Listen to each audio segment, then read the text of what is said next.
Hola a todos y bienvenidos a un nuevo capítulo de Descomplícate. Mi nombre es Angie Pérez y hoy tengo un invitado, colega, psicólogo, que estudió conmigo en la universidad y hoy vamos a hablar de un tema muy importante que es sobre el miedo de los otros. Él se llama Raúl Montoya, es un psicólogo de orientación logoterapéutica con estudios en pedagogía Waldorf.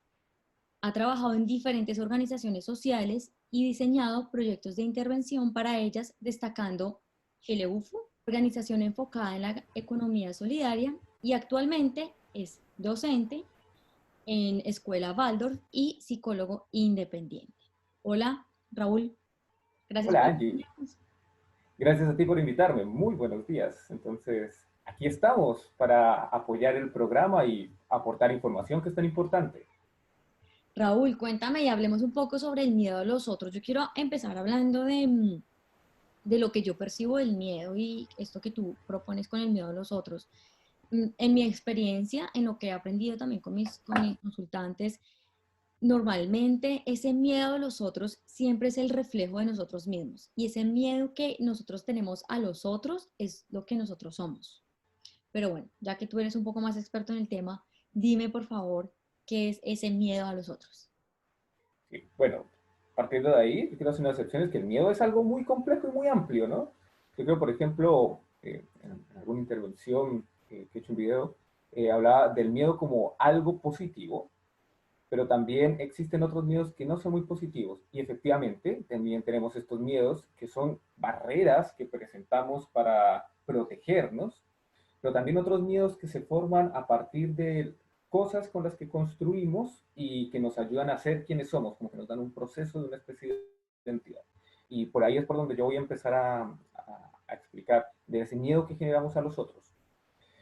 Pues mira, Angie, este miedo básicamente se basa en la idea de cómo construimos nuestra visión del mundo, qué valores son a los que les damos importancia y cómo estos valores nos permiten movernos en nuestra realidad circundante. Los valores pueden ser muchos, dependiendo de la cultura, dependiendo de tu familia, dependiendo de muchas cosas. Los valores son tan complejos que incluso pueden cambiar de una casa a otra, así vivan en el mismo barrio y se hayan criado todos juntos. Eh, pero hay unos valores importantes que trazan por la mitad la forma como piensan las personas, y los valores en los que vivimos ahora son los valores del capitalismo, puntualmente del neoliberalismo. Pero, ¿qué pasa con estos valores del mercado salvaje, el liberalismo salvaje, como lo decían en Colombia, el capitalismo salvaje?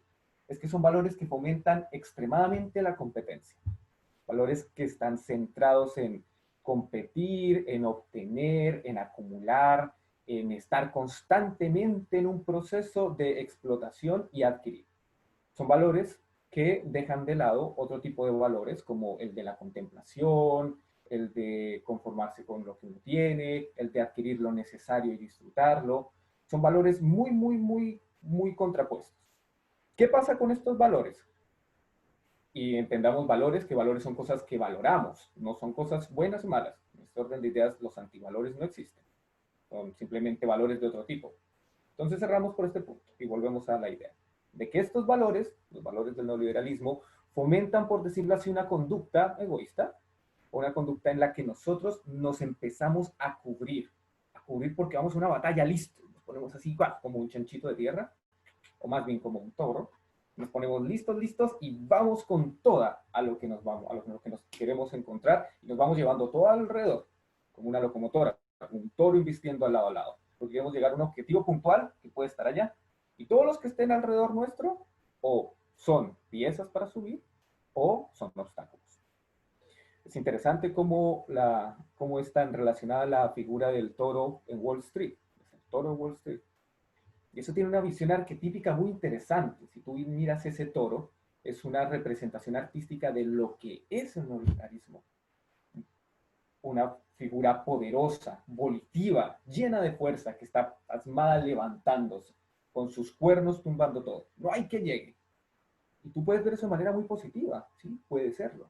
Pero cuando se vuelve algo que traza tu visión y nubla completamente el camino hacia donde vas, se empieza a volver negativo.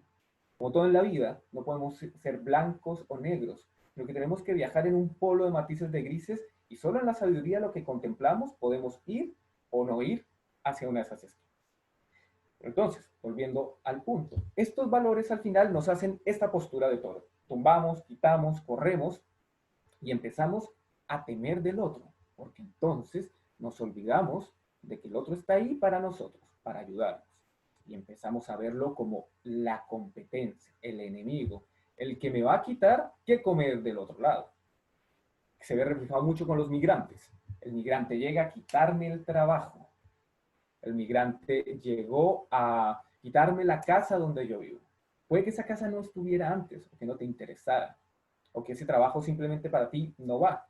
Pero el simple hecho de que esté ahí y que sea alguien más con quien compites, hace que sea un enemigo tuyo.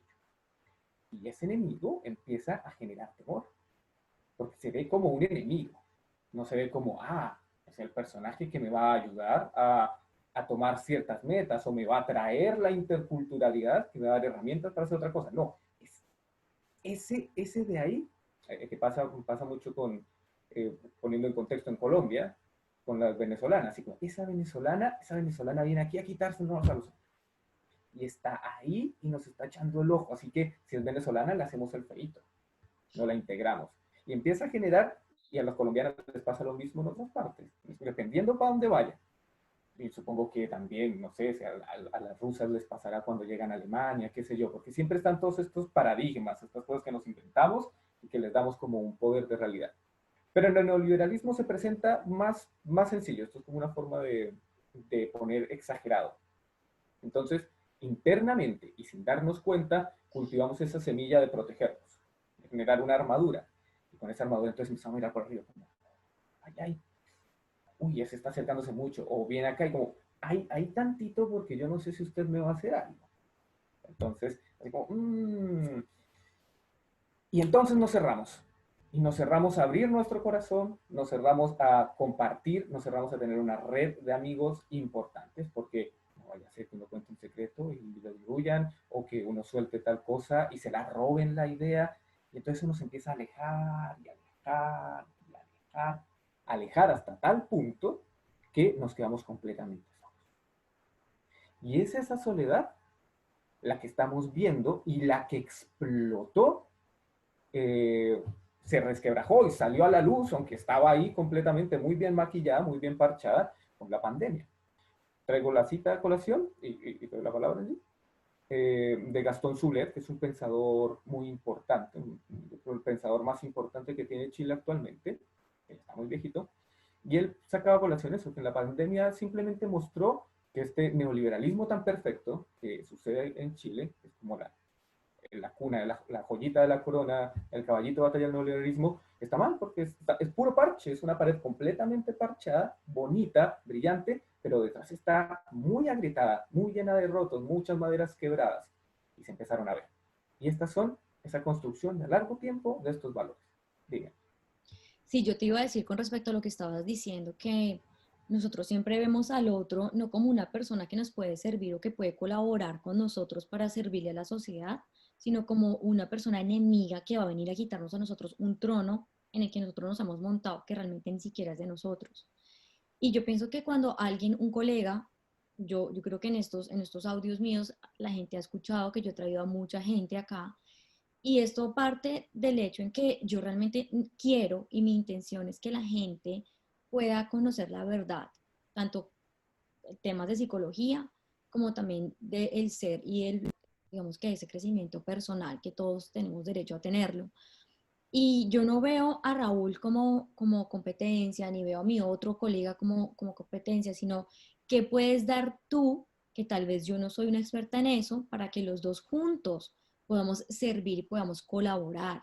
Y eso es algo que todos nosotros tenemos que entender, que todos somos totalmente diferentes porque todos tenemos una esencia tan pura, tan real, todos tenemos nuestras pasiones que realmente siempre nos empujan a colaborar y a hacer cosas que realmente nos va a ayudar a servirle a la gente de alguna manera. Y eso pasa mucho. Yo siempre he visto gente que habla y pone y dice a la gente, a los otros que están en el servicio, los otros dicen, es muy importante poner límites cuando hay amor propio, es súper importante. Yo digo, pero ¿por qué? Porque es importante poner límites. Cuando tú pones límites es porque estás trabajando desde el miedo. Y cuando tú trabajas desde el miedo, ya de entrada estás creando barreras. De entrada. Tú no puedes entrar a un trabajo mirando quién es tu enemigo, quién es el mejor, quién es el peor, porque si tú empiezas señalando cualquier cosa de tu vida, tú ahí ya empiezas a trabajar con el pie izquierdo. Y así como tú decías, no se trata ni de lo blanco ni de lo negro. Y esto es algo que yo también invito a la gente que por favor entienda, que no se trata de que haya aspectos negativos en la vida ni positivos, sino que siempre tenemos que sabernos mover en ese yin yang, que pues es un ejemplo muy claro que todos conocemos, esa figura del yin yang. Es esa posibilidad que nosotros tenemos de moverlos a la parte oscura y volver a la parte blanca y volver a la parte oscura y movernos así como en modo infinito y poder entender que no es solo oscuro ni luz, sino que nosotros tenemos que aprender a movernos en ambos lados.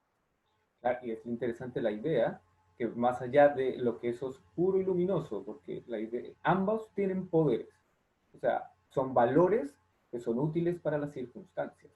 Entonces, por ejemplo, la idea del yin yang que está también planteada en la cultura oriental es que en toda fuerza que lo hablan más como positiva, no, perdón, toda fuerza masculina, que lo hablan así, ahí me planteaba Jung del ánima y el animus, donde tú no puedes ser el hombre arquetípico sin tener en la parte femenina y no puedes comprenderla, porque la parte femenina, los valores que están dentro de lo que es ser mujer, son súper importantes para que un hombre arquetípico pueda desarrollarse, o sea, un hombre arquetípico, un ser humano, un hombre como ser masculino pueda ser potente y funcional, tiene que tener completamente integrado ese lado femenino, porque son valores que ayudan a hacer cosas. Por ejemplo, no me acuerdo cuál es, creo que es el yang, el masculino, hay unas cosas súper importantes como son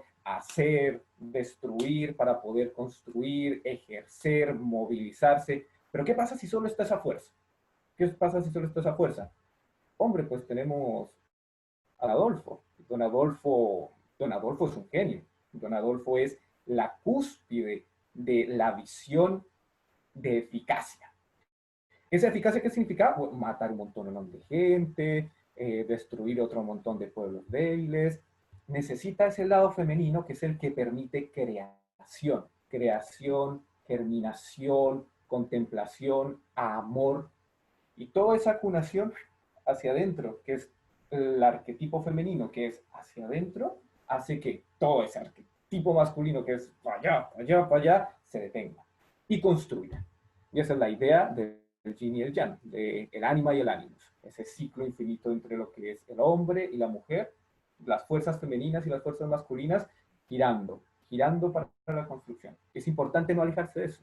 Ahora, en lo que estamos hablando, precisamente, es y bueno, no quería entrar a este vocabulario, pero es precisamente es una energía masculina muy potente que se ha enmarcado de hay que seguir, hay que seguir, hay que seguir, hay que seguir, hay que seguir, y no contenemos, no vacunamos, no tomamos de las cosas que hay y las dejamos que se vayan.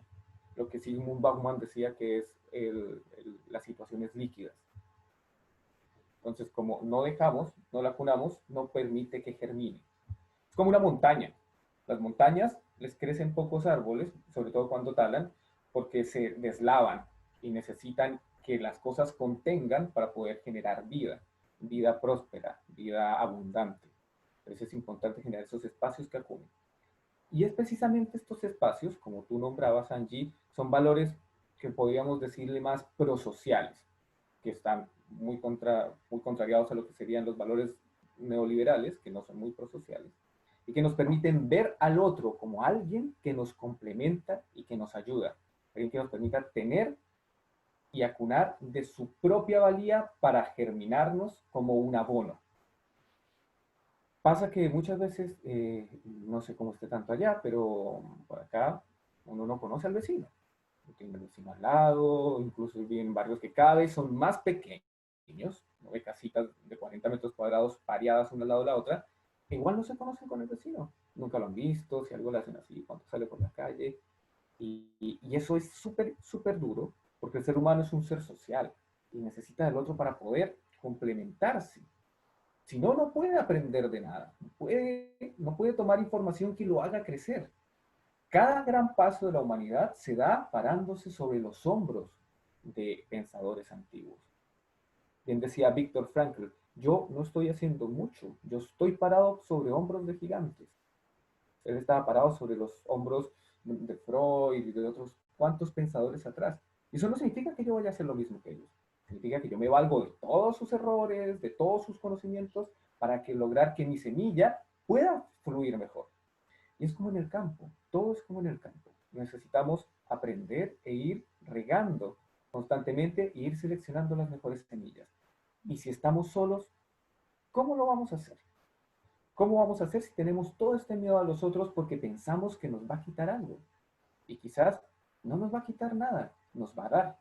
Porque posiblemente cualquier cosa que él haga, si uno abre los ojos correctamente, se va a dar cuenta que te está brindando un aprendizaje. Y con eso todo es muy valioso. Yo también quiero agregar a esto, Raúl, con respecto a la colaboración, y es que nosotros también estamos acostumbrados a que siempre tenemos que pertenecer a alguna comunidad y forzarnos a meternos en algún círculo porque nosotros tenemos que pertenecer a ese espacio. Tú hablabas también de eso antes. Y es como, yo siempre lo visualizo como meter un círculo en un cuadrado. Cuando tú te fuerzas porque yo tengo estas características que son similares a ese grupo en específico, entonces yo tengo que pertenecer a esto. Haz de cuenta como en nuestra época, cuando los candies y los punqueros y bueno, todos los metaleros y entonces ahora las mujeres, las feministas y los machistas y, bueno, y en nuestro gobierno que los no sé qué, los de un partido, los del otro. Pero lo que la gente no entiende es que uno no tiene que meterse e incorporarse como en una comunidad como tal y creer que yo soy parte de esto y que yo tengo que volverme esto como si esto fuera mi filosofía de vida, sino entender que encajar en algún lugar no es esa necesidad de querer ser el otro, sino simplemente colaborar con el otro y no como que no idealizar ni tampoco volver eso como si fuese una filosofía muy pura que tenemos que defender. No importa si tenemos que pasar sobre el otro humano, que también es un humano igual que yo. Entonces yo pienso Y que ujú, es muy interesante eso, porque también la idea de querer pertenecer está basada en algún sentido en el miedo. en el miedo, Entonces, claro, sí. Entonces, claro. hay, por ejemplo, estudios que muestran cómo, de acuerdo a las, que lo plantean de una forma fea, pero como las capacidades intelectuales, yo creo que como el punto de vista de hacer crítico, que creo que eso es más bien a lo que debería decir los estudios, de acuerdo a ese nivel de punto crítico, se milita más en uno o en otro partido, dependiendo de qué tanto te resume y qué tanto te evita pensar. Entonces es más fácil, por ejemplo, estar en un partido que te dice, para algunas personas, que esto va así, y tú, para poder estar ahí y sentirte protegido de forma que no es la forma de que yo te estoy compartiendo realmente, sino que me están protegiendo, dándome alguna orden, eh, es más fácil. Entonces, milita una gran cantidad de gente, por ejemplo, en partidos de extrema derecha, que te coartan la libertad. Y también por otro lado, los partidos de extrema izquierda tienen gente que, si te das cuenta, militan a lo mismo, a totalitarismo. Y hoy en día nos enfrentamos, como hay tanto miedo que se ha gestado desde antes de los 80, después de eso yo creo que fue en el proceso de la Guerra Fría, en el culmin, donde había un terror absoluto. Y luego se puso un terror más suave, un terror de la competencia. Esto ya generó muchísima semilla dentro de nuestra sociedad y tenemos enfermedades que antes no había. Tenemos, por ejemplo, los hikikomori, que es algo que a mí me interesa muchísimo, porque es un fenómeno que salió muy recientemente en Japón, de gente que está así con tanto miedo a hacer cualquier cosa, que al final se quedan encerrados viviendo solos como adolescentes por siempre. Y hay también, si te das cuenta, una gran cantidad, lo que llaman los millennials, por decirlo, porque eso depende de cada país, eh, que se quedan muy jóvenes, así como siguen siendo adolescentes. Uno ve al tipo así como de 35 años todavía en la casa de su mamá, haciendo cosas sin alguna proyección, sin tomar como decisiones serias. siguen siendo adolescentes y eso se da también porque está ese miedo. Es como una versión más suavecita de hikikomori, que ten en cuenta que en Japón son mucho más duros en algunos de estos valores. Y tenemos también, por ejemplo, la pérdida de interacción con las otras personas. Tenemos otras enfermedades como el sentido del vacío existencial muy grande. Así como que la gente ya no sabe qué hallarse, ya no sabe qué hacer, porque no está. Entonces, tanto miedo se ha formado que los totalitarismos volvieron a emerger de una forma muy potente. Entonces tenemos a los progresistas, que, o sea, son tipos súper terribles, y tenemos a los ultraderechistas que son igual de terribles. Entonces vemos, por ejemplo, el caso de Bolsonaro, de Trump, de los partidos nacionalistas que están surgiendo en Grecia, de casi el triunfo en Francia, también del partido de ultraderecha. Y dice, oye, pero ¿qué está pasando? Y luego ve para el otro lado y tenemos, como tú decías, a estas feministas que destruyen todo, a todos estos grupos que nos vamos a tomar todas las casas, a pasar por encima de la propiedad de todos los otros. Y cuando uno los analiza, son exactamente lo mismo. Ambos van pasando por encima de los demás y pasan por un temor de afrontar la dificultad que es entablar una conversación y ver al otro como una persona y de trabajar en comunidad. Y trabajar en comunidad no significa, oye, vámonos a la Unión Soviética o vámonos a una república socialista. No, porque el capitalismo primigenio tiene unos valores preciosos. Son los valores que se fundaron en una idea religiosa de que yo trabajo para Dios y trabajo bien y trabajo todo mi tiempo y me esfuerzo para hacer las cosas buenas para Dios. Eso era lo que quería Smith, la idea de los protestantes. Y eso es muy bueno. Y se puede compartir y estar entre algo social. Pero ya cuando lo exponemos en un extremo en que olvidamos ciertas cosas, estamos en que vamos a trabajarlo y solo vamos porque sí, y perdemos todo lo que es lo espiritual, que va también muy de la mano con lo social, pues se vuelve en una bestia extraña, que es la que genera este miedo, esta desconfianza entre todos, y que da un poder a un tercero para que nos manipule. Y ese tercero es el ente gubernamental, es alguien que está ahí atento y que pone las fichas para que todos estos grupos totalitaristas se ataquen. No te puedo decir que cuando hablabas tanto del miedo y los diferentes tipos, yo pienso y soy una fiel, eh, no sé cómo decir esto, bueno, soy totalmente fiel a lo que voy a decir y es que la gente tiene un total miedo a la libertad, a ser libre, a expresar Completamente. quiénes son, a expresar su creatividad y poder decirle al mundo, yo soy esto. Y no sé si tú te has dado cuenta, pero para que la gente, por ejemplo, tan solo diga, yo soy gay, la gente tiene que decir, yo pertenezco a la comunidad LGTB. O sea, ¿por qué no dices, soy homosexual y punto? Ya, Uh-huh. ¿por qué tienes que pertenecer a esta comunidad? No, Y no. asumirlo, claro. A mí me gusta, hay unos puntos bien interesantes. Hay una pensadora, bueno, una feminista de las originales, de los años 60, pensadora que todas las feministas la odian, valga la redundancia. Y ella dice, yo soy gay, o sea, soy lesbiana, soy feminista, pero no milito en ninguna de estas cuestiones porque no tiene ningún sentido. O sea, porque esto va en contra de lo mismo que yo soy. Y sí, tienes toda la razón, hay un temor absurdo a la libertad, porque la libertad demanda mucha responsabilidad y es un peso enorme. Es más fácil que alguien tome las decisiones. Yo pienso, Y, mira, y uno eso, diría, sí. eso trae una responsabilidad social, Ujú. netamente social, Raúl, porque si yo quiero expresar quién soy, a mí me da miedo lo que dice mi papá, lo que dice. Entonces ahí subimos desde lo micro a lo macro. Entonces lo que piensa mi Precisamente. papá, mis amigos, mis vecinos, en el colegio, la institución, el gobierno, y entonces ya, me voy para atrás. Pero si yo expreso quién soy, como los niños, es que tú eres pedagogo, tú lo debes saber, los niños, ¿a qué le tienen miedo? A nada. Un niño, mira, hoy mi hijo, te estaba contando cuando empezamos el audio, cogió y me rompió una botella de aceite. A él no le pareció nada terrible. Él cogió y siguió jugando con los vidrios que hasta se cortó. Dios mío, yo gritaba, yo decía, no hagas eso.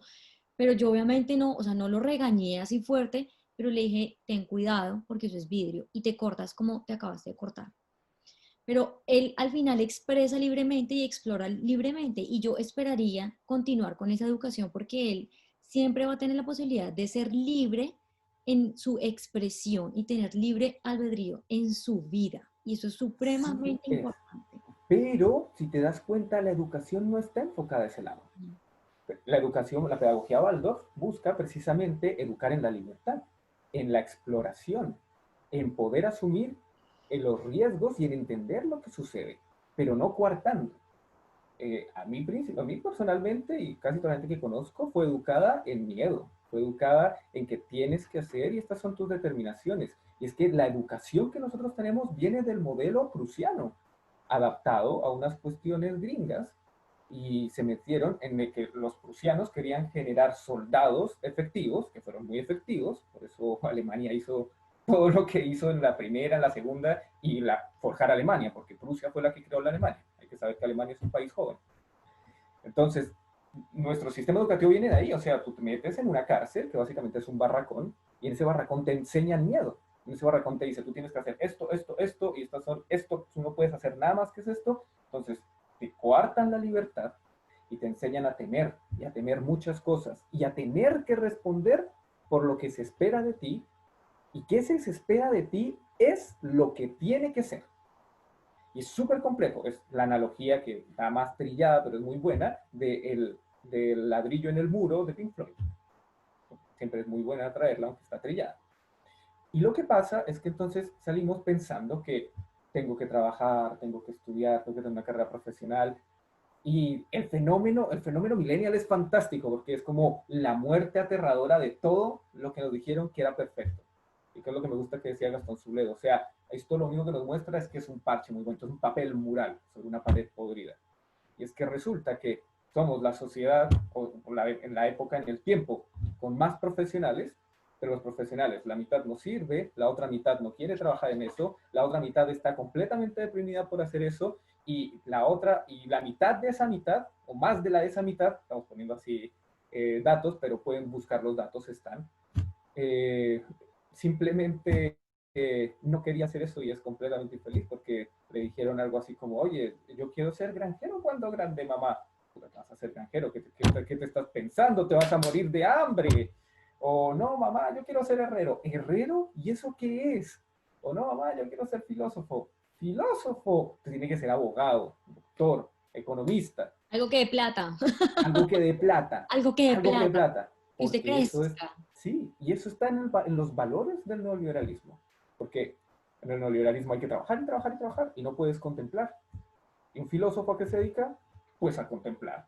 Entonces es como, bueno, Algo yo que voy a realmente vivir uno le gusta. contemplando en Ujú. una cabaña, sentado, contemplando y no comiendo nada, así como, oh, sí, tengo una botella de vino. ¿Y por qué eso está mal? Pero nos enseñan a que eso está mal, a que hay que tenerle miedo a esa situación, a que ya no eres nadie si no estás, porque, uy, no perteneces al complejo. Pero eso, ese miedo también viene de la educación de nuestros padres que tienen miedo a que a nosotros nos pase algo. O sea, mi mamá me educó de una forma, Raúl, que ella le tenía miedo a todo. Y como ella le tenía miedo a todo, entonces a mí me volvió una mujer miedosa que he ido quitándome esos miedos que pues no me ayudan para nada. Y ella me crió de esa manera, desde el miedo. Y siempre tú lo Completamente. sabes. Pero No, es que tienes que entender eso, que es como, nosotros somos como la cuarta, quinta generación de miedo. Entonces, ahora está todo el miedo. Y ya está como todo lo que se vio que no era como se decía que tenía que ser. Como que no, como que si tú estudias y tienes una carrera, no significa que vas a tener un buen empleo, ni significa que vas a estar tranquilo. Hay una imagen que creo que es un dicho de Bucay que se ha vuelto famosa en internet, no sé, igual como el internet manda de un lado a otro, quizás no sea tan famosa, pero es de un señor así como que está en la playa, es paradójica, está en la playa, así como que se fue en la playa, está sentado con un señor que está pescando al lado y le dice, oye, este pescado es delicioso, ¿por qué no piensas en poner una empresa? Y dice, ¿y para qué? Bueno, para que puedas comprar más pescados y luego contratar gente. ¿Y para qué? Para que cuando tengas contratada a esta gente con estos pescados, tú puedas poner otra empresa y con esa empresa poder conseguir más dinero para poner otra empresa. ¿Y para qué? Bueno, para que no tengas que trabajar y te puedas sentar aquí a ver el cielo y pescar. Entonces era como, estoy ¿qué estoy sentado aquí haciendo? viendo el cielo y pescando, sí, ¿por qué necesito hacer todo eso? Porque realmente lo que yo quiero hacer es pescar. Entonces, más o menos esa es la idea. Y por eso los niños en la pedagogía Waldorf, y bueno, en algunos modelos humanistas también, pues yo trabajé en un diseño que hicimos en Colombia, piloto de una escuela basada en la logoterapia, es que los niños se sientan bien libres y aprendan a tomar las decisiones de lo que pasa. Entonces, como voy a explorar y va, ay, yo quiero ser, no sé, no sé, que yo quiero vender arepas porque me encanta vender arepas, me fascina. Ya, pues vende arepas, no hay ningún problema, aquí igual te apoyamos porque hay una sociedad, una comunidad que te va a comprar, que te va a dar como un descanso, de que puedes estar, apoyarte en ellos y puede que no ganes mucho vendiendo arepas, lo sabes, pero vas a estar contento. Eh, y bueno, ese huir a las responsabilidades, ese miedo que se nos ha generado tanto, es el que vemos reflejado mucho en, vuelvo a decirlo entre comillas muy grandes, la sociedad millennial y la sociedad actual, que ya están grandes, A mí pero me los parece millennials ya que, estamos más grandes. a mí me parece que los millennials son una generación que quieren expresar su libertad, pero al mismo tiempo se han vuelto un poco, digamos que, complejos en tanto de que se les cohíbe y ellos están empezando a actuar desde el miedo. Y ahí eso ya me parece que ya es problemático porque entonces no se puede entender que ellos quieren expresar, pero entonces al mismo tiempo no saben cómo expresarlo y, mejor dicho, eso es un caos. Pero Son bueno, como Raúl, adolescentes, es esa la idea, sí, que son como adolescentes y ellos quieren ser libres porque tienen eso, pero hay mucho miedo. Entonces ese miedo es, vamos a evadir muchas responsabilidades y queremos encontrar esa libertad de alguna manera, pero no sabemos que hay que tomar responsabilidades. Entonces es como el estado de la adolescencia, es como si la humanidad pasase por una pequeña adolescencia. Erich Fromm decía que los humanos, haciendo un estudio sociológico, el que es un psicoanalista, él decía, había hecho muchos estudios sociológicos y él decía que los humanos solemos rondar en ciclos en ujú, los que tenemos mucha libertad y tenemos tanta libertad que nos aterra tanto. De hecho, tiene un libro que se llama Miedo a la libertad. Y, y la tenemos tanto miedo a esa libertad que entonces buscamos a alguien que nos quite responsabilidades. Y entonces ahí es cuando uno pone un tirano o un dictador. Y después estamos tanto tiempo oprimidos que queremos ser libres y entonces destituimos al tirano y nos volvemos locos y volvemos a cumplir el ciclo. Y el gran problema es que, como no se adentra en la idea de la espiritualidad, de comprender quiénes somos, a dónde vamos y que los otros están para nosotros, no logramos romper esa rueda de libertad y presión. Porque al final siempre le tememos a la libertad. Decimos, la queremos, sí. Así como los niños chiquitos que dicen, yo cuando tenga 18 años voy a ser grande. Y eres grande y después es como, pucha, tengo que pagar cuentas. No se supone que cuando yo era grande seguía haciendo las mismas cosas y, y no. entonces es Bueno, como, Raúl, para terminar, ¿qué le podríamos decir a la gente para poder vencer ese miedo? Aunque yo creo que ya ha quedado muy claro. O sea, ya hemos sí, hablado de la importancia de la identidad, de la importancia de recordar quién es uno, de qué cuáles son sus pasiones, qué es lo que que a uno debe hacer prácticamente su hobby, su trabajo, por decirlo así. es ¿Qué lo ideal. recomendarías tú como psicólogo? Mira, para vencer ese miedo a los otros, hay que buscar primero algo que es muy miedoso, saludar al vecino. Es un paso chiquitito, pero es como, buenos días vecino, ¿cómo le fue? ¿Bien? Bacán, chao.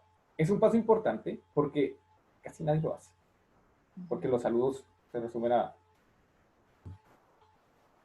ese tipo de gestos y entonces como levanto la cabeza, levanto la mano y ahí no hay una comunicación real.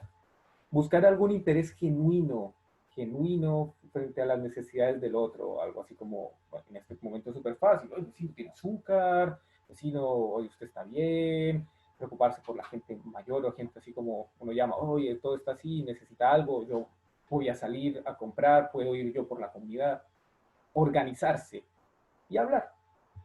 Y tratar de hablar claramente, siempre es importante, que es una variable súper difícil, como dejar las cosas claras, siempre que no haya espacio para el error. Y buscar como mucho esta idea de los valores prosociales.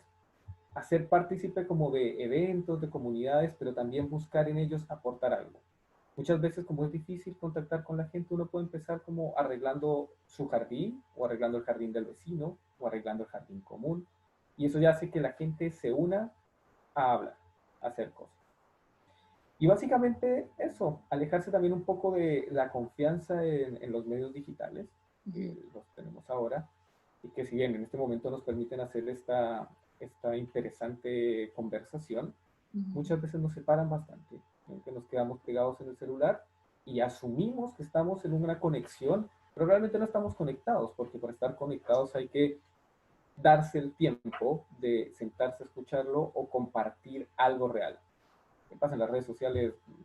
Rara vez uno comparte o le dedica incluso el tiempo de ver algo, no sé, de tu amigo o de alguien que siga, por ejemplo, te siguen a ti, me siguen a mí, como que les cuesta así, van mirando y dicen, ah, sí, 30 minutos, no, no, no, no. Y se quedan como un minuto y, oh, no, no, no, no. Y van pasando rápido. Bueno, las relaciones sociales va lo mismo. Estás pasando, ah, sí, me gusta. ¿Qué te gusta de esa foto? O sea, de pronto esa persona está diciendo algo más. Siempre es bueno una pequeña palabra, muy pequeñita, de apoyo a cualquier persona. Sí, A a mí me mí sí pasó, me parece. Ah, perdón. música me pasó hace poco con un señor en la calle, precisamente cuando hice un video sobre esto. Estaba triste en la calle, me fui a leer y estaba igual un poco disgustado y llegó un señor y me empezó a hablar. Una persona que estaba tomada y me empezó a hablar y lo que yo debía, o sea, lo que socialmente se me debería decir que tendría que haber hecho es decirme como, bueno, este tipo está raro, estamos en pandemia, ya me tengo que ir, además estoy de Marqueni, ¿por qué no voy a hablar? Pero en vez de eso me puse a hablar y él me brindó la posibilidad de que yo me calmase, que pudiese abrirme a una persona y yo le brindé la posibilidad de que él se sintiera mejor. Y fue muy bonito que al final me despidió y me dijo, muchas gracias por todo lo que usted me ha dicho y gracias por eso, voy a intentar llevarlo a cabo. Y me dijo algo muy hermoso de la sabiduría que hay en el hombre común.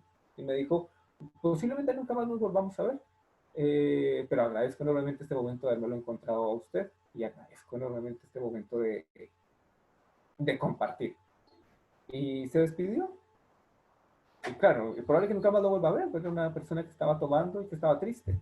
Entonces, esas cosas son relaciones reales, encuentros reales. No tienen que ser para siempre, pero es súper importante. Estamos en una sociedad donde la gente llora sola, Mm. siempre. Entonces, es interesante ver cómo eso se puede abrir y ese es un punto importante. Mostrar simpatía, empatía real por otras personas.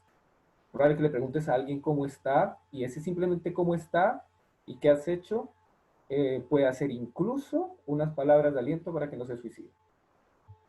Eso es verdad, estamos en una sociedad, lo que dices tú, en la que la gente llora sola, que la gente le tiene miedo a expresar realmente lo que siente y además de eso, yo considero que somos muy limitados en nuestro lenguaje para expresar lo que realmente sentimos. Tú le preguntas a cualquier persona, estoy bien, feliz, ya, estoy bien o mal, ya. O sea, la gente no dice estoy triste, frustrado, angustiado, agobiado, cero.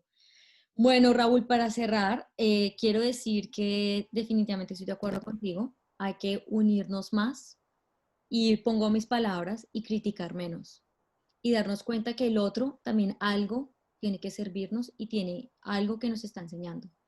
Y siempre las personas son un espejo de uno mismo y siempre están en la vida de uno por alguna razón.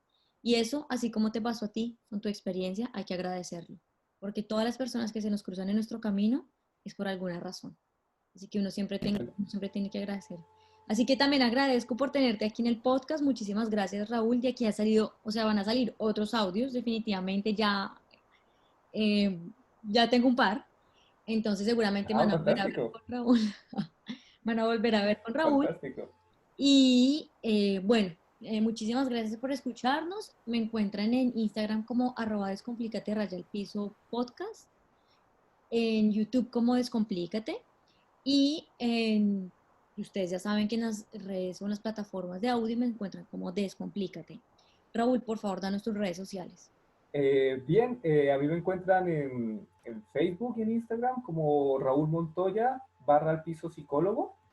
Y bueno, ahí hago algunos videos en los que estamos hablando de temas que van surgiendo. También pueden contactarme. Eh, y bueno, ahí trabajo cuestiones también tanto de pedagogía como de psicología. Y bueno, también participo en otros programas que si quieren verlo, intenta estar activo, que son discusiones varias con personas de diferentes puntos, buscando la interculturalidad y academia, que se llama Hablando desde el Platanal. Hablamos de temas entre todos y ahí vemos qué ideas van saliendo de personas de otras carreras. Tenemos un abogado, tenemos otro psicólogo, tenemos un diseñador, un filósofo, así que salen cosas locas. Y los encuentran como hablando desde el Platanal del proyecto La Casa del Árbol, que también es un proyecto que busca acercar como conocimientos a la comunidad y cosas varias y libres. Se los pueden encontrar ahí. Ellos aparecen en podcast, si no estoy mal, en iVoox, Spotify y en YouTube. Y eso, muchísimas gracias Angie por la invitación. Estoy muy contento de haber podido participar, de que me hayas invitado y bueno, de poder construir conocimiento y dar estas herramientas para la comunidad. Y recordar siempre que si bien estas herramientas son para nuestro diario vivir, siempre es bueno buscar profilácticamente, es decir, como manera preventiva, ayuda psicológica, porque muchas veces estas cosas sí suenan sencillas y no las puedo aplicar, pero siempre es bueno que un profesional te guíe. Algunas veces uno se estrella contra sus propias barreras y dice, ah, eso es fácil, ya la encontré, y resulta que uno no suele hacerse todas las preguntas que necesita, así que autoanalícense, usen estas herramientas, pero intenten hacer salud mental profiláctica, como ir al dentista, una vez cada 6 meses, de pronto un poquito más. Eso es bueno. Y ya, gracias Angie por la invitación nuevamente. Gracias a ti, Raúl, y gracias a todos por escucharnos. Chao, nos vemos en un próximo Ya, video. chao.